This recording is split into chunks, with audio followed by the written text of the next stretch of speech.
Good morning, good evening जब भी आप ये वीडियो देख रहे हैं। हम क्लास 12th का history chapter 3 kingship caste in class explain करते हुए आगे पहुंचे हैं handling text historians and the Mahabharata. हम काफ़ी एस्पेक्ट्स जो आपकी बुक में एनसीईआरटी में दिए हुए हैं लाइन बाय लाइन अभी तक डिस्कस कर चुके हैं। तो इसमें हम देखेंगे कि जो अलग अलग टेक्स्ट जो अलग अलग लैंग्वेज में लिखे हैं जैसे कि प्राकृत, पाली, तमिल, हम उन लैंग्वेजेस को और संस्कृत लैंग्वेज में जो चीज़ें लिखी गई हैं उन सब काइंड ऑफ टेक्स्ट के बारे में, ऑथर्स के बारे में बात करेंगे। So hello and welcome to success mindset channel. अगर आप मेरे चैनल से फर्स्ट टाइम जुड़ रहे हैं तो चैनल को सब्सक्राइब करना और उसके साइड में बेल आइकन को क्लिक करना बिल्कुल मत भूलिएगा। वीडियो अच्छी लगे तो वीडियो को लाइक कीजिएगा। तो शुरू करते हैं आगे का चैप्टर। और इससे जो पहले मैं सब एक्सप्लेन कर चुकी हूँ वो भी अगर आप रिवाइज करते रहेंगे तो अच्छा रहेगा। So handling text historians and the Mahabharata. तो अगर हम अलग अलग सोर्सेस की बात जो हमें इस चैप्टर में दिख रहे हैं तो हम ये देखते हैं कि वो काफी अलग अलग भाषाओं में लिखे गए हैं।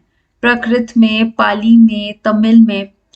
ये माना जा सकता है कि जो नॉर्मल लोग, जो लोकल लोग, जैसे तमिलनाडु वाला एरिया है या उस वक्त का जो एरिया होगा साउथ का, वहाँ के जो लोकल या फिर ऑर्डिनरी लोग हो सकते हैं, माना जा सकता है कि ये वो लोग वो भाषा को यूज करते होंगे।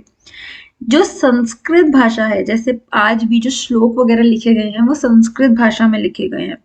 तो आप संस्कृत लैंग्वेज को ये कह सकते हो कि ये प्रीस्ट जो पंडित हैं या जो एलीट क्लास है, किंग्स हो गए या उन सब की ही भाषा होती थी और वही ये लैंग्वेज को जानते थे, पढ़ते थे। मंत्र, जैसे मैं आपको भी कह रही थी कि श्लोक, मंत्र वगैरह ये सब संस्कृत में होते थे, रिचुअल्स। तो ये सारी चीजें किसने लिखी? हम टेक्स्ट मिल गया, लेकिन उनके ऑथर कौन थे? क्योंकि जो लिख रहा है वो हमेशा अपने पॉइंट से लिखेगा। अगर हम देख रहे हैं कि अशोका ने कोई इंस्क्रिप्शन लिखवाया तो अशोका ने अपने तरीके से लिखवाया जो अशोका को सही लगा। कलिंगा वॉर से पहले अशोका को लगता था कि वॉर बिल्कुल ठीक है, तो वो उस हिसाब से सोच रहे थे। जब उन्होंने कलिंगा में देखा कि इतना ब्लड शेड हो रहा है, लोग मर जाते हैं, तो उन्होंने कहा नहीं, वॉर अच्छा नहीं है। उन्होंने बुद्धिज्म की टीचिंग्स को फॉलो किया, तो उनका नजरिया बदल गया। तो अब वो उस तरीके से टेक्स्ट दिखने लग गए हमको। तो जो लिख रहा है उसका क्या नजरिया है, उसकी क्या सोच है, उससे आपको टेक्स्ट देखने को मिलता है। और उसको पढ़ कौन रहा है? अगर एक किंग आपको कह दे, आप किंग के कोर्ट में एक पोएट हो और आपको किंग कहे कि आप एक पोयम मुझे सुनाओ, तो क्या आप पोयम किंग के अगेंस्ट सुनाओगे कि आपकी प्रजा कितनी दुखी है आपसे, आप कितने बुरे राजा हो? कभी भी नहीं। किंग को क्या बोलेगा पोएट? आपसे ज्यादा महान राजा इस दुनिया में कभी पैदा ही नहीं हुआ। और राजा खुश होकर अपने गले से चेन निकाल के दे देगा कि वाह वाह वाह वाह, क्या बात कही है। तो ऑथर हमेशा जो ऑडियंस है, जैसे कि यहाँ पे ऑडियंस कौन थी? राजा। तो वो ऑडियंस के इंटरेस्ट को, कि जो सुनने वाला है वो क्या सुनना चाहता है, उस हिसाब से ही वो अपनी बातों को लिखते थे। तो जो भी हमें हिस्ट्री में चीजें मिलती हैं उनका क्या वक्त था, डेट थी, वो किस जगह से मिली हैं, उन सब चीजों से काफी बातों को अंडरस्टैंड करने की कोशिश की जाती है। महाभारत में ये सब चीजें समझना बहुत कॉम्प्लेक्स हो जाता है क्योंकि रीजनल वेरिएशंस बहुत ज्यादा आ जाते हैं। लैंग्वेज एंड कंटेंट की बात करते हैं, भाषा और जो कंटेंट, जैसे ये आपकी बुक में सब लिखा है, ये क्या है? ये कंटेंट है। अगर मैं कहूँ चैप्टर 3 जो हिस्ट्री का क्लास 12th का आपकी बुक का है, उसका ये क्या है? ये कंटेंट है। और भाषा बोल रही है, इंग्लिश में लिखा गया है। मैं कौन सी भाषा में बोल रही हूँ? हिंदी में बोल रही हूँ। तो हम लैंग्वेज और कंटेंट की बात करने वाले हैं। किसकी? महाभारत की। महाभारत में जो संस्कृत में लिखा गया वर्जन है, माना जाता है बाकी सब वर्जन से काफी सारे वर्जन हैं, क्योंकि मैंने बताया ना कि रीजनल वेरिएशंस आते हैं, लेकिन हम संस्कृत वाले को सबसे ज्यादा कंसिडर करते हैं क्योंकि the Sanskrit used in Mahabharata वो काफी सिंपल है। जो वेद में लिखी गई है, जैसे कि धर्म शास्त्र, धर्म सूत्रों में जो भाषा लिखी गई है या जो प्रशस्तिज में लिखी गई है, वो काफी कॉम्प्लेक्स संस्कृत है। जैसे हमने चैप्टर 2 में भी, आपके यहाँ पे भी लिखा है डिस्कस्ड इन चैप्टर 2, हमने चैप्टर 2 में जब पढ़ा था, मैंने आपको वो चैप्टर करवाया था, तो मैंने आपको बताया भी था कि हमें प्रयाग प्रशस्ति और काफी सारी जो प्रशस्तिज मिली थी वो संस्कृत में लिखी गई थी और वो काफी कॉम्प्लिकेटेड भाषा लिखी गई थी। लेकिन जब हम महाभारत की बात करते हैं तो वो थोड़ी सिंपल संस्कृत में लिखी गई है। हिस्टोरियंस यूजुअली जो कंटेंट उनको मिला है उन्हें दो भाग में डिवाइड करते हैं। पहला भाग है section that contains stories designed as a narrative and section that contains prescriptions about social norms designed as didactive। अब देखो, डिडक्टिव और आपको आगे जाके एक और हिस्सा मिलेगा। जब आप एक कहानी या एक जो हिस्टोरियंस किसी टेक्स्ट को पढ़ते हैं तो उसमें कुछ बातें तो ऐसी लिखी गई होती हैं जो बिल्कुल वाटर टाइट हैं, या जैसे जो स्टोरी बिल्कुल उस हिसाब से लिखी गई है जो वो मैसेज देना चाहती है। और दूसरी चीज होती है जो कहानी बनाने के तौर से उसके आसपास जो बढ़ा चढ़ा के बातें कह दी जाती हैं। एक तो मेन बात होती है, जैसे कहते हैं ना वाटर टाइट, बिल्कुल जिस बात को आप नकार नहीं सकते वो तो रहेगी ही रहेगी, एक वो बात होती है। और दूसरा होता है ड्रामेटिक बात जो सिर्फ कहने के लिए और सिर्फ उसके ऊपर से ऐड कर दी गई हो। तो ये माना जाता है कि जो डायरेक्टिव पोर्शन था ये शायद बाद में ऐड कर दिया गया होगा सब जगह ने अपने हिसाब से, कि भाई इंस्ट्रक्शंस के तौर से, कि भाई didactic refers to something for the purpose of instruction, किसी बात को समझाने के तौर से उस चीज को और मतलब बेहतरी से उस स्टोरी को या उस नॉर्म को कि इस तरीके की प्रथा क्यों चलती होगी, उस तरीके को समझाने के लिए इस तरीके के अप्रोच का यूज किया जाता होगा। The text is described as itihasa, इतिहास जो हम कहते हैं ना भव्य पास्ट की जो बातें हैं, early Sanskrit tradition. Literally meaning जो इतिहास का लिटरल मीनिंग है वो है दस इट वाज, कि ये ऐसा ही था, which is why it is translated as history, जैसे कि आपकी बुक का नाम भी है Indian history, themes of Indian history. तो क्या ये सब जो वॉर लिखे गए हैं रिमेम्बर्ड इन द एपिक, क्या ये सच में हुए थे? हम हमेशा इसमें हिस्ट्री में हमेशा एक क्वेश्चन मार्क रहता है कि हमें नहीं पता कि क्या एग्जैक्टली हुआ था। सम हिस्टोरियन सोचते हैं कि हाँ ये सच में दो कजिन्स के बीच में लड़ाई हुई थी और वो बात को रखा गया है। अदर्स कहते हैं कि ऐसा कोई एविडेंस मिलता ही नहीं कि इतनी बड़ी लड़ाई हुई थी। हालांकि जो कहते हैं कि ये हुआ होगा उनके एविडेंस स्ट्रांग है, ऐसे कुरुक्षेत्र वगैरह एरियाज में हमें काफी सारी चीजें मिलती हैं और काफी बातें रेफरेंस देती हैं कि ये हुआ होगा, बट हमेशा हिस्ट्री एक क्वेश्चन मार्क के साथ एंड होती है और 3 डॉट्स के साथ rather. Authors and the date, तो ठीक है संस्कृत का टेक्स्ट सबसे सिंपल था, सब कुछ मान लिया, लेकिन इसे लिखा किसने था? इसके बड़े सारे आंसर्स हैं। माना जाता है कि क्योंकि ये दो कजिन्स सॉरी ये दो कजिन ग्रुप्स थे, कौन? कौरव और पांडव। इनके बीच में क्या हुई? इनके बीच में वॉर हुआ। तो जब वॉर हुआ तो मेन जो पांडव हैं या कौरव हैं वो तो जा रहे हैं, लेकिन उनके साथ उनकी आर्मी भी होती है। तो जैसे कि हम जानते हैं अगर कि कृष्ण जी अर्जुन के सारथी बने थे, जैसे कि आप इस में देख सकते हो कि कृष्ण जी बेसिकली अर्जुन को ज्ञान दे रहे हैं। तो इसी तरीके से अब अर्जुन के सारथी तो कृष्ण जी बने, लेकिन बाकी सारे जो योद्धा थे उनके नॉर्मल सिपाही सारथी बने थे। तो वो सब जब युद्ध खत्म होता था तो वो सारी बातें आके लोगों को बताते थे। तो जो चैरियट बार्ड था, जो वो लोग देख रहे होते थे युद्ध, वो आके बताते थे ये सब बातें। तो ओरिजिनली कहा जाता है कि ये वहां से बातें शुरू हुई थी। उन लोगों को सूतास कहा जाता है। ये लोग क्षत्रिय वॉरियर्स होते हैं जो मैंने कहा ना युद्ध में जाते हैं और कंपनी करते हैं। वो पोएम्स बना के कविताएं सुनाया करते थे जब उनके जो साइड वाले लोग जीत जाते थे, कि हमने ऐसे लड़ाई की, ये हुआ था युद्ध के मैदान में, ऐसे करके वो पूरी की पूरी पोएम्स सुनाया करते थे। लेकिन एक बात ध्यान रखने वाली है कि ये बातें सारी ओरली होती थी, ये लोग सिर्फ कहाँ पोयम सुनाते थे और लोग सुन लेते थे। 5th सेंचुरी में ब्राह्मण्स ने इसको लिखना शुरू किया। This was the time when chiefdoms such as those of Kurus, यही वो वक्त है जब ब्राह्मण्स ने इस टेक्स्ट को लिखना शुरू किया। तब कुरु, पंचाल, ये उस टाइम के किंगडम्स बढ़ने लगे थे, ये किंगडम्स रोज हो रहे थे, बढ़ रहे थे। तो did the new kings wanted their itihas to be recorded and preserved? क्या ऐसा भी हो सकता है कि उस वक्त के जो राजा थे, पांचाल के या कुरु के राजा, वो चाहते थे कि उनका इतिहास यानी कि उनकी हिस्ट्री जो हो रहा था वो प्रॉपर ऑर्डर में सेव की जाए? पॉसिबल था। Establish of these states were old social values were often replaced by new value. पुरानी मान्यताएं, पुरानी सोच, पुराने वैल्यूज नए नॉर्म्स, नए जो वैल्यूज वक्त के साथ आती जाती हैं उनसे बदलती चली गई। लोग नई धारणाओं को अपनाने लग गए। ये एक बहुत इंपॉर्टेंट एमसीक्यू क्वेश्चन है कि another phase of composition of text, तो आप कहोगे कि 200 BCE से लेके 200 CE कॉमन एरा के बीच में हुआ था।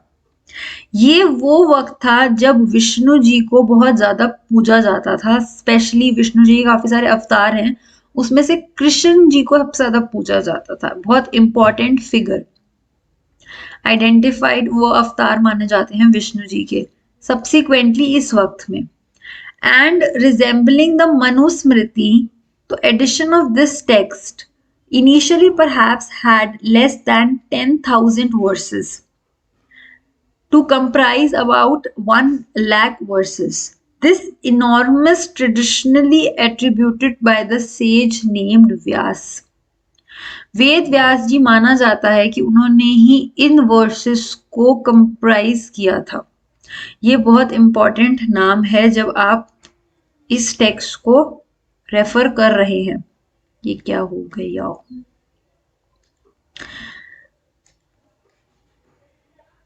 अगर आप ये याद रखिएगा, ओहो आप समझ गए होंगे अभी तक शायद। आगे बढ़ते हैं। The search of convergence. Mahabharata, like any other major epic, contains vivid description of battles.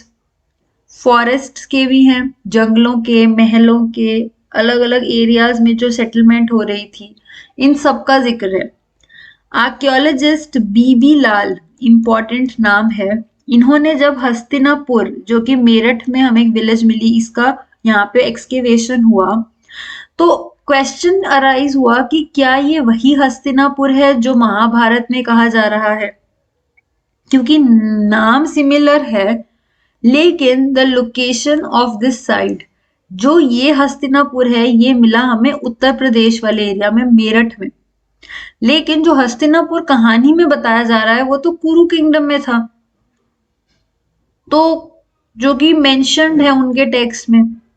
तो Lal found evidence of 5 occupational level, उनको 5 ऑक्यूपेशनल लेवल्स मिले, जिसमें से दूसरा और तीसरा बड़ा इंटरेस्टिंग है और हमारे काम का भी है। उनको दूसरे लेवल में ऐसे घर मिले with in the limited area excavated, क्योंकि मैंने आपको बताया था कि ये वो वाला एरिया है जहाँ पे बहुत ज्यादा लोग आज भी रहते हैं, तो ज्यादा एरिया आप एक्सकेवेट नहीं कर सकते, लेकिन जितना भी वो कर पाए, उनको ये दिखा कि कोई प्रॉपर बनावट नहीं थी, जैसे हड़प्पा में था ना कि बड़े अच्छे से घर बन रहे थे, ऐसा कोई प्लान नहीं था। घर, दीवार थी, मिट्टी की बनी हुई थी, ईंटें थी, लेकिन प्रॉपरली आप ऐसे कहो कि बिल्कुल प्लान था, तो ऐसा कुछ नहीं था। No definite plan was there. Mud plaster की डिस्कवरी हुई थी, जो कि ये सजेस्ट करता है कि घरों के अंदर प्लास्टर की दीवारें होंगी, हो सकता है। तीसरी जो हमारे काम का है वो है, इस पीरियड के हाउसेस मड ब्रिक्स से बने थे, जिसमें आपको ईंटें मिल रही थी जो प्रॉपर बर्न्ट ब्रिक्स थी, मतलब प्रॉपर तरीके की ब्रिक्स आपको इस वक्त मिलने लगी थी। जार्स, ब्रिक ड्रेन्स, हमें नीचे ड्रेन भी मिलने लगे थे, कि भाई जो वेस्ट है उसको डिस्पोज करने के लिए हमें यहाँ पे इस वक्त ड्रेनेज सिस्टम भी दिखने लग गया था। तो अब क्या ये फिर वही सारे क्वेश्चंस अराइज होते जाते हैं कि ये सच में था कि ये सिर्फ एक नरेटिव पार्ट था। एक और इंसिडेंस मेंशन किया गया है, challenging episode of Mahabharata is Draupadi एक वुमेन के 5 हस्बैंड पांडव्स। ये पॉलिएंड्री है और यही एक सेंट्रल था क्योंकि यहाँ से काफी हद तक चीजें चेंज हुई थी। तो अब ये काफी डिफरेंट है जो ब्राह्मण्स जिस मैरिज को सही मानते थे। मैंने आपको स्टार्टिंग में बताया था कि 8 मैरिजेस में से 4 को सही माना जाता था और 4 को सही नहीं माना जाता था। तो अब जितना भी हिस्टोरियन समझ पाए हैं, जो ऑथर ने लिखा उस हिसाब से कि पॉलिएंड्री होती होगी, मे हैव बीन प्रेवलेंट उस वक्त के लिए। एट द सेम टाइम इस बात का डिफरेंट एक्सप्लेनेशन सजेस्ट किया जाता है कि polyandry gradually fell into disfavor amongst the Brahman who revoked and developed the text through the centuries. बाद में धीरे धीरे मे भी पहले ये प्रचलन में होगी polyandry, पर वक्त के साथ ये खत्म हो गई, ये इतनी ज्यादा इम्पोर्टेंट नहीं थी और इसको सपोर्ट बंद कर दिया गया। Some historians note that while the practice of polyandry may have seemed unusual, क्योंकि इसके ट्रेसेस बहुत कम मिलते हैं polyandry के हमें, और इवन ब्राह्मण्स तो इसको सही बिल्कुल ही नहीं मानते थे, लेकिन पहाड़ों के कुछ रीजन्स में जैसे कि हिमालय रीजन में, क्योंकि वुमेन बहुत कम होती थी और मेन वॉर पे जाते थे और वुमेन काफी कहते हैं ना पॉपुलेशन कम है और मैन की पॉपुलेशन बहुत ज्यादा है, तो उस वक्त क्राइसिस सिचुएशन में पॉलीएंड्री फॉलो होती होगी। तो इसके 2 रीजन हैं कि माना कि इसको पहले शायद ये चलती थी और फिर वक्त के साथ ये खत्म हो गई। दूसरा है कि शायद कुछ रीजन्स में जहां वुमेन की काफी पॉपुलेशन कम है और मैन पॉपुलेशन ज्यादा है, तो शायद पॉलीएंड्री चलती हो। अब कुछ सोर्सेज ये भी सजेस्ट करते हैं, थर्ड पॉइंट, कि पॉलीएंड्री वाज नॉट ओनली और even the most prevalent form of marriage. अलग अलग फॉर्म्स ऑफ मैरिज थे, सिर्फ यही नहीं, बहुत सारे फॉर्म ऑफ मैरिज है और जो कि हमें महाभारत से देखने को भी मिलता है। लेकिन हम क्योंकि सिर्फ महाभारत की स्टोरी पे ही स्टिक है, इसीलिए हम उसी की ही बात कर रहे हैं। Mahabharata did not stop with Sanskrit version, जो कि हमने बुक चैप्टर की बिल्कुल स्टार्टिंग में भी देखा था कि महाभारत के वर्जन्स काफी सारे आए। सेंचुरी के साथ, वक्त के साथ आपको ये दिखता है कि हर भाषा ने, हर एरिया ने अपने हिसाब से उन लोगों को चेंज किया, थोड़ा थोड़ा अपने हिसाब से। मेन सेंटर आइडिया वही था कि 2 कजिन्स के बीच में लड़ाई हो रही है, बात वही रही, लेकिन हमें दिखा कि कुछ कुछ चीजें चेंज होने लग गई। रीजन के हिसाब से नई नई स्टोरियां आने लग गई, स्टोरियां मतलब स्टोरीज आने लग गई। Certain people found this way into the epic, उन लोगों ने अपने ही हिसाब से चेंजेस करने शुरू कर दिए। Central story of the epic वो हमेशा वही रही, लेकिन उसको अलग अलग तरीके से डिफरेंट वेज में कहना शुरू कर दिया।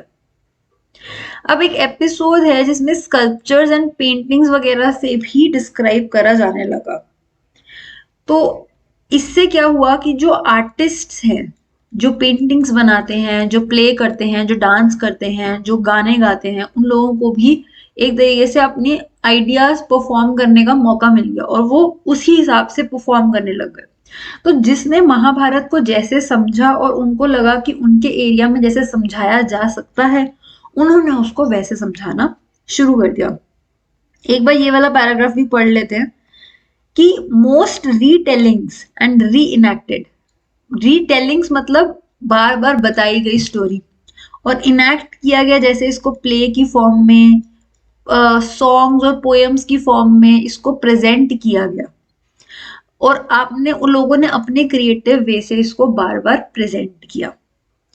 Mahabharat that has been transformed by महेश्वता देवी, जो कि एक बंगाली राइटर हैं, known for raising her voice against the all exploitation and oppression।